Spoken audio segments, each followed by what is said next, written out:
Not just cancer or diabetes or blood pressure, but the stress of being black in these communities.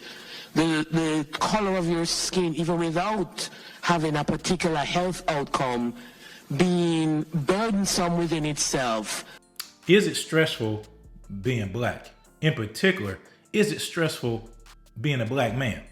Well, according to the California Reparations Task Force, it is. And so therefore, black citizens, those who are descendants of slaves, should be paid reparations. Is that the case? Is being black stressful?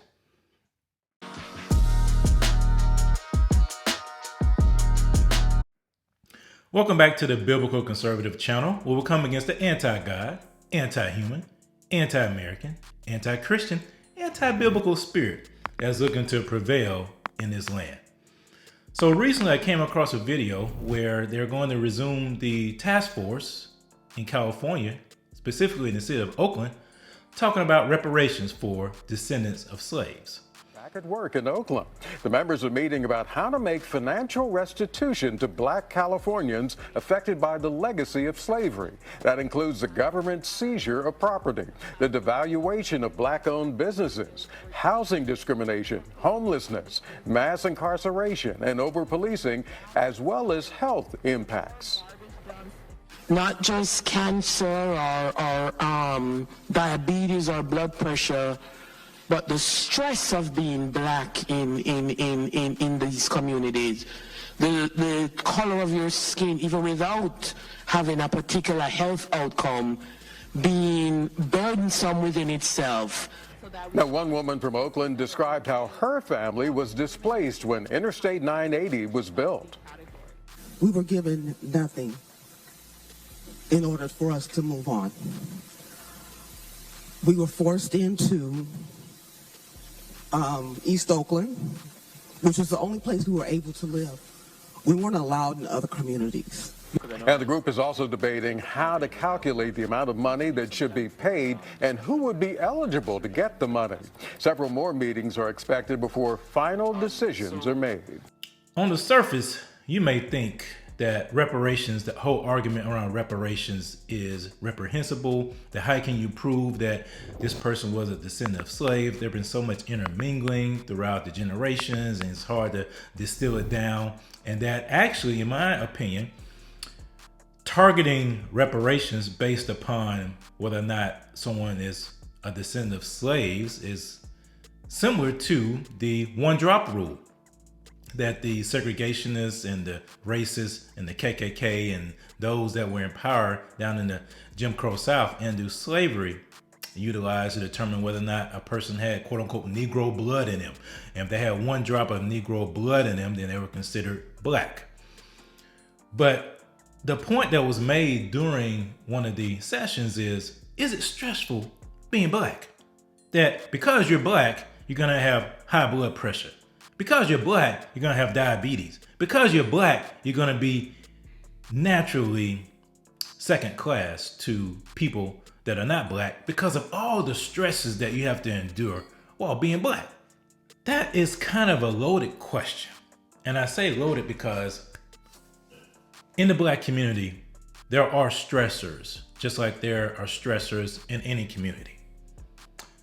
I beg to argue that the stressors are a result of us abandoning our faith in God and turning to a secular, humanistic, matriarchal worldview, which is resulting in our fathers leaving our homes, which is resulting in our children being raised without fathers in the home, which is resulting in crime, which is resulting in murder, which is resulting in a lot of children growing up feeling abandoned and having hatred and having hostility and no value of life.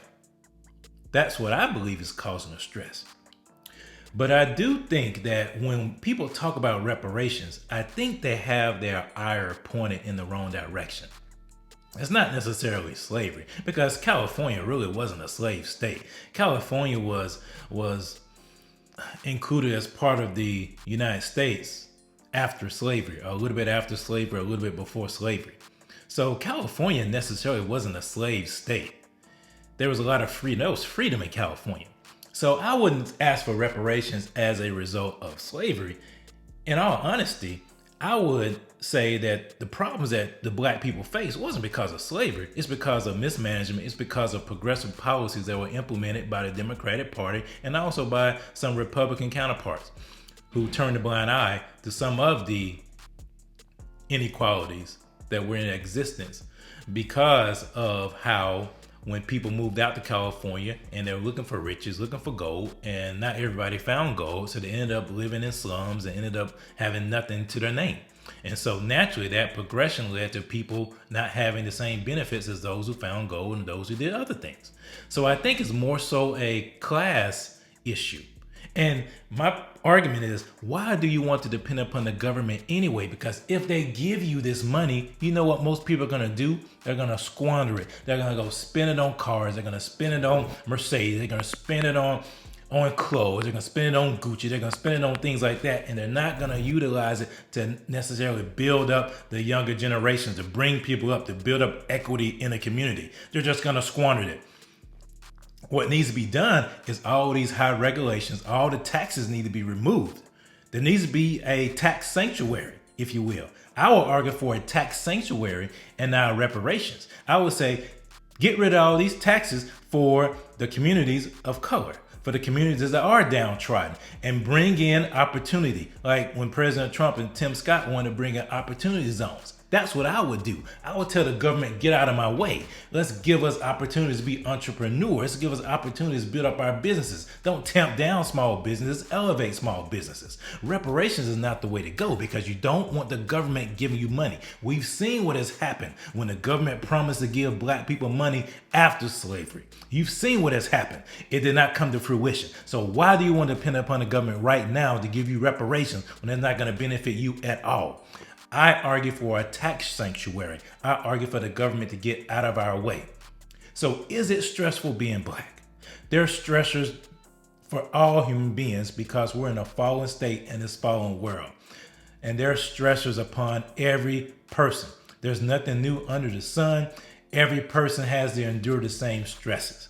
But it's because black people, the black community by and large, has abandoned its biblical foundation, its biblical resolve, and turn to a secular, humanistic, matriarchal view of the world based upon the feminist movement, which has led to a lot of the problems that we're facing. And we bought into this idea that the government can take care of us better than we can take care of ourselves. And that is not the case. Reparations? No. I say for self-reliance, yes. We need to be more self-reliant and most importantly, rely upon the power of God to elevate us to where we need to be as a community. Is it stressful being black? It's not more stress than somebody else, but we've allowed this stress to come upon us and overtake us. We must push back and stand up and be the people that God has called us to be.